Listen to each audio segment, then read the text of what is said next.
I want to begin our thinking today with the man called St. Paul, with Paul, as we watch him going into the city of Athens, a very cosmopolitan, sophisticated Greek city, to engage them and converse with them about Christian faith.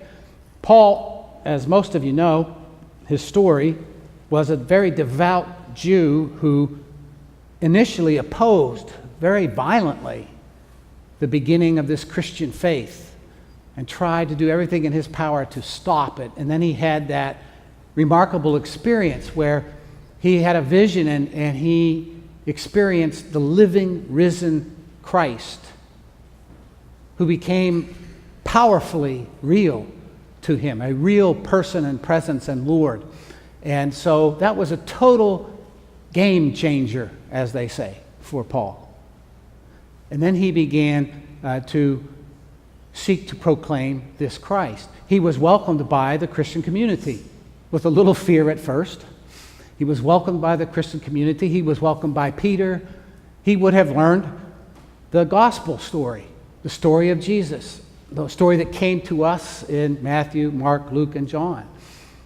And then the church sent him out because he was not only a Jew, and a Jew who now met the risen, living Christ, but he was a Roman citizen. He had a certain clout and standing out in the secular world, as it were. And he could really move with that, and he did. So he comes into Athens, and I love his approach. He observes the way the Greek people there worship. He sees they have many different statues and objects and shrines in their public area.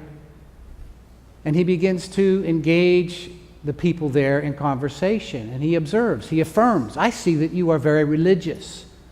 I see that you have that desire to worship that we see pretty much everywhere in all people.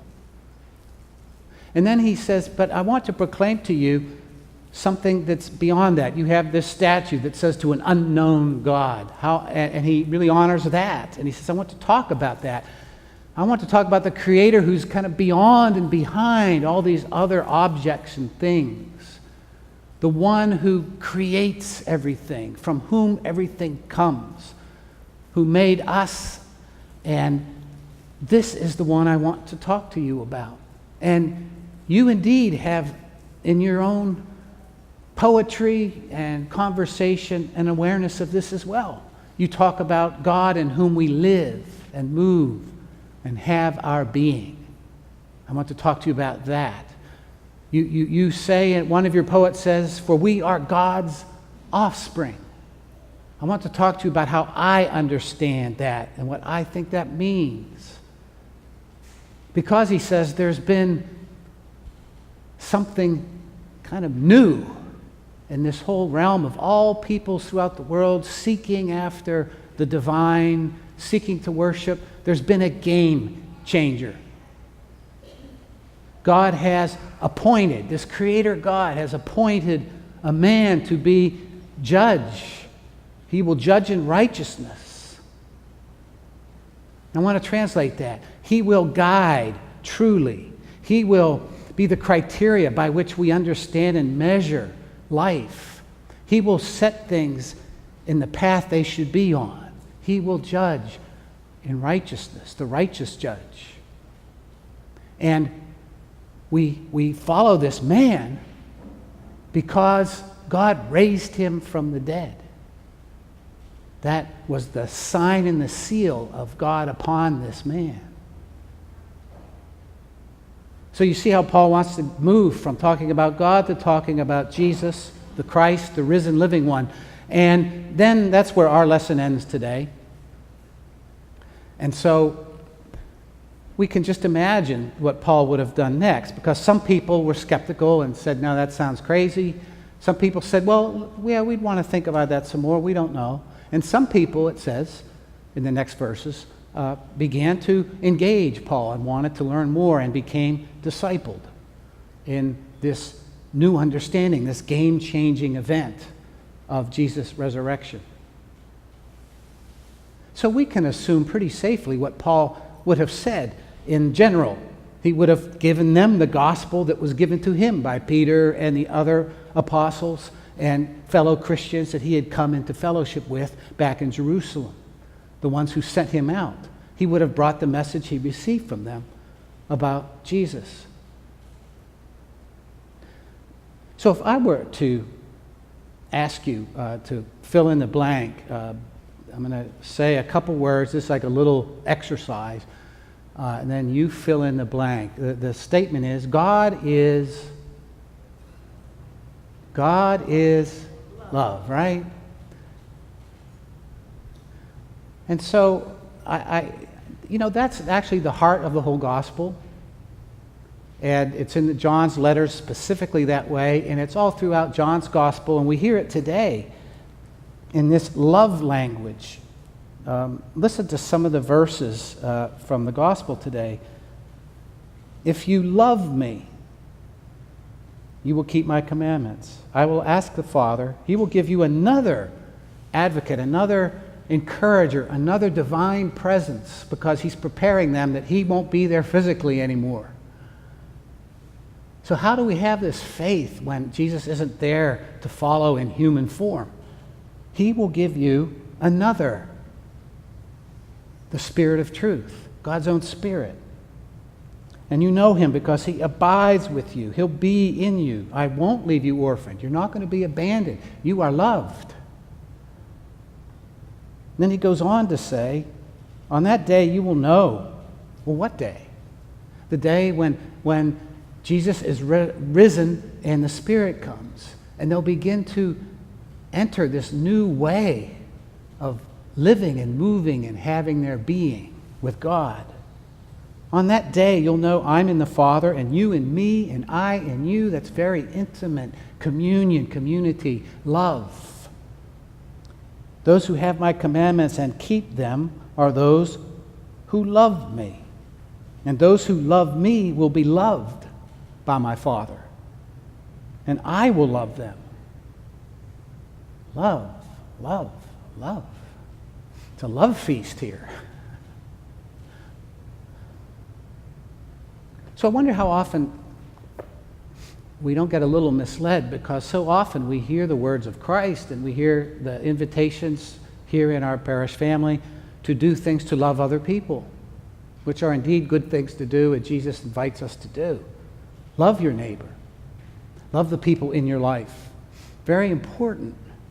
But there's something first. There's the game changer. The game changer is the risen Christ who is alive, who says, love me. And I love you. And the Father will love you. And the Spirit will be with you. Boy, we really want that in place as we prepare to go out and do the challenging, hard work of loving in our world and loving our neighbor. And there's a few clues here in this little passage. If you love me, you will keep my commandments.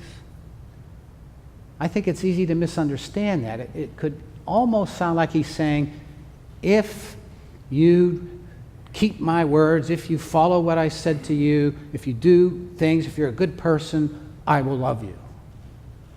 But that's backward. I think what is a better reading of that, because it's said twice, if you love me, you'll keep my commandments. Later he says, those who have my commandments and keep them are those who love me. Because what is love? Love involves feelings, but it's not primarily about what you feel. That's more of an afterglow. Love is what you do. Love is moving toward someone. Love is engaging someone in conversation. Love is listening. Love is giving to. Love is putting myself aside so that I can be available to someone. Love is seeking to do what is nurturing and good and true for someone, whether they may not even want it sometimes, especially if you're talking about a parent and a child. Love is an engagement. And I think Jesus is saying, those who engage with me, those who turn toward me, those who want to honor me, those who will listen and engage my words that are conveyed to us through Scripture, through the Gospels, those who will seek me and seek to set themselves and their agendas aside so that they can be aware of what I need and am calling for, those who love me will have my commandments, and they'll be keeping them, because that's what we want to do for someone we love. We want to honor them.